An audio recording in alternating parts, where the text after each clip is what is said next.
कानी बहू। किशोरी लाल जी के बेटे राघव की शादी की बात जगह जगह चल रही थी, लेकिन किशोरी लाल जी को कोई लड़की पसंद ही नहीं आती थी। और उसकी एक ही वजह थी, किशोरी लाल जी का लालची होना। उनको लड़के वालों से मोटा दहेज चाहिए था और इसी चक्कर में एक दिन वो एक बहुत पैसे वाले के घर अपने बेटे का रिश्ता लेकर पहुंचे। उस आदमी का नाम था ओम प्रकाश।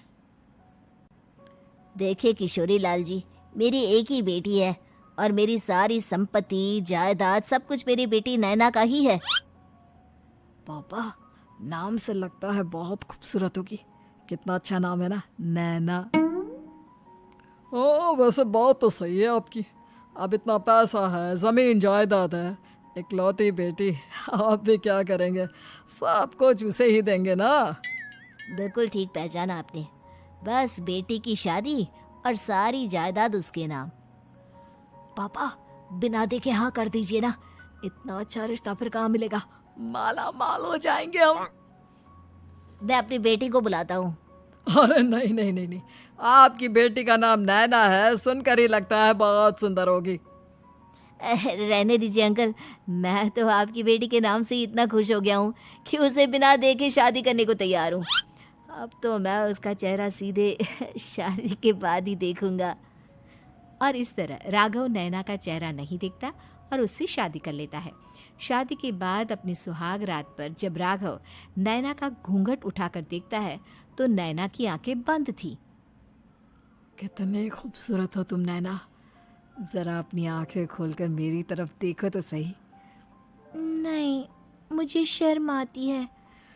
अरे, मैंने तुम्हें शादी से पहले भी नहीं देखा, और अब अगर तुम आंखें खोलकर मुझे देखोगी भी नहीं तो मुझे अच्छा कैसे लगेगा? इससे पहले कि नैना अपनी आंखें खोलकर राघव की तरफ देखती, अचानक से लाइट चली गई और राघव नैना को पूरी तरह से देख भी नहीं पाया। अगली सुबह नैना राघव के लिए नाश्ता बनाकर लेकर आई। अरे ये क्या, आधा पराठा सीका हुआ है और आधा बिल्कुल कच्चा। ये तुमने क्या किया नैना? बहू, तुमने क्या आधा पराठा तवे से नीचे लटका कर रखा था, जो आधा सिका है और आधा कच्चा? मुझे जितना दिखेगा उतना ही तो सीखूंगी ना पापा जी। जहाँ जहाँ मुझे नजर आ रहा था वहाँ मैंने सीख लिया, जहाँ जहाँ नहीं दिखा वहाँ कच्चा रह गया होगा। इसका क्या मतलब है? ये कैसा मजाक कर रही है तुम? अरे बहू, तुमने इतना लंबा घूंघट क्यों लगाया हुआ है? देखो, हमारे घर में बहुओं को बेटी की तरह रखा जाता है, और फिर तुम तो इतना सारा माल लेकर आई हो। देखो, ये घूंघट डालकर रखने की कोई ज़रूरत नहीं है। हाँ नैना, पापा जी ठीक कह रहे हैं, तुम तो आराम से रहो, अपना ही घर समझो। नैना अचानक से अपना घूंघट उठा लेती है। अरे ये क्या पापा, नैना की तो एक आंख फूटी हुई है। नाम से नैना, लेकिन ये तो कानी बहू निकली। मेरे साथ धोखा हुआ है, धोखा। बिना दिखाए अपनी कानी लड़की मेरे संग ब्याह दी। मुझे कानी बीवी नहीं चाहिए। मुझे अभी ओम प्रकाश जी से बात करनी पड़ेगी। आखिर उन्होंने मेरे साथ ऐसा किया क्यों? अरे, आप लोगों ने ही तो पापा से कहा था कि आप लोग शादी से पहले मुझे देखना नहीं चाहते। अब मेरे पापा पर क्यों इल्जाम लगा रहे हैं? अरे लेकिन उन्हें बताना तो चाहिए था ना कि तुम कानी हो, एक आंख से तुम्हें दिखाई नहीं देता। किशोरी लाल और राघव नाराज होकर ओम प्रकाश को अपने घर बुलाते हैं। पापा जी, ये आपने क्या किया? शादी से पहले बताया क्यों नहीं कि नैना की आंखों में परेशानी है? अरे, आप ही ने तो लड़की देखने से मना कर दिया था। और लेकिन आप बता तो सकते थे। आपको तो हमारी बेटी की प्रॉपर्टी चाहिए थी, वो भी पूरी की पूरी। अब क्या हुआ अगर उसे आधा दिखाई देता है? प्रॉपर्टी तो आपको पूरी मिल गई ना। अरे ये क्या बात हुई? मेरी शादी प्रॉपर्टी से नहीं, आपकी बेटी से हुई है। अब ये तो पहले सोचना चाहिए था, तब तो मेरी प्रॉपर्टी देखकर तुम्हारी जुबान लप लपा रही थी। लेकिन मैं कानी लड़की को अपनी बीवी बनाकर नहीं रख सकता। पापा, कुछ करिए ना आप। हाँ, करता हूँ। देखिए ओम प्रकाश जी, आप हमारे साथ ऐसा नहीं कर सकते। और तुम देखो, अगर तुमने मेरी बेटी से शादी तोड़ी ना, तो जो भी प्रॉपर्टी मैंने तुम्हें दी है वो तो पूरी की पूरी वापस ले ही लूँगा, और आधी प्रॉपर्टी तुम्हारी भी लूँगा। अरे मेरी आधी प्रॉपर्टी भला क्यों लेंगे आप? इसलिए क्योंकि मेरी बेटी को आधा नजर आता है और उसकी नज़र अभी तक तुम्हारी आधी जायदाद पर ही पड़ी है। अब तुम उसे घर से निकालोगे तो कुछ तो लेकर जाएगी ना। और अगर हम आपकी बेटी को अपने घर की बहू बना कर रखे तो? तो तुम्हारी पूरी प्रॉपर्टी तुम्हारी ही रहेगी, और जो मैंने तुम्हें दिया है ना, उसमें से बस मैं आधा लेकर जाऊंगा। अरे लेकिन अब आप अपनी दी हुई प्रॉपर्टी में से आधी वापस क्यों लेकर जाएंगे?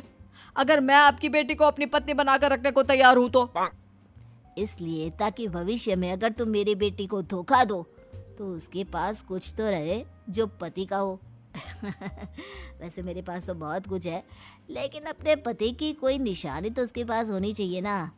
अब अगर तुमने मेरी बेटी को कानी कहा तो तुम्हें प्रॉपर्टी भी कानी ही मिलेगी, पूरी नहीं। जमाए राजा। किशोरी लाल और राघव समझ चुके थे कि वो बुरी तरह फंस चुके हैं और अब उनके पास वहां से निकलने का कोई चारा नहीं है। अब समझ में आया ना, लालच बुरी बला होती है। एक तो तुम्हें प्रॉपर्टी मिली, ऊपर से बीवी मिली, उसमें तुम्हें नखरे भी दिखाने हैं। आए बड़े, चुपचाप बैठो दोनों।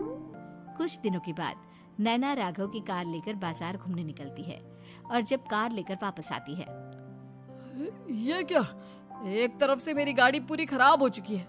लगता है तुमने मेरी गाड़ी को किसी दूसरी गाड़ी के साथ एक्सीडेंट किया है। अरे अरे कितना बड़ा नुकसान कर दिया तुमने बहू। वो क्या है ना पापा जी, मुझे एक आंख से दिखाई नहीं दे रहा था, सामने से गाड़ी आ रही थी। मुझे तो सिर्फ आधा ही दिखाई दिया और वो गाड़ी मेरी कार से रगड़ते हुए निकल गई।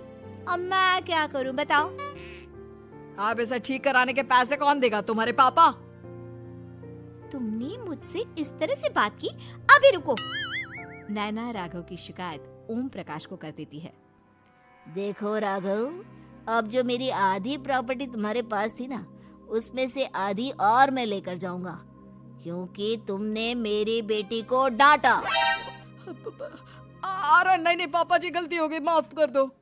गलती की तो कोई गुंजाइश ही नहीं। अगली बार मेरी बेटी को डांटा तो बची हुई आधी में से आधी और ले जाऊंगा।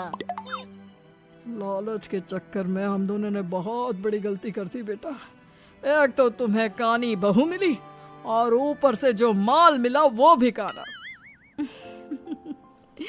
इस तरह राघव की हर एक गलती पर ओम प्रकाश उसकी प्रॉपर्टी का आधा आधा हिस्सा लेकर अपना सारा माल वापस ले गया और राघव को कानी बीवी से काम चलाना पड़ा।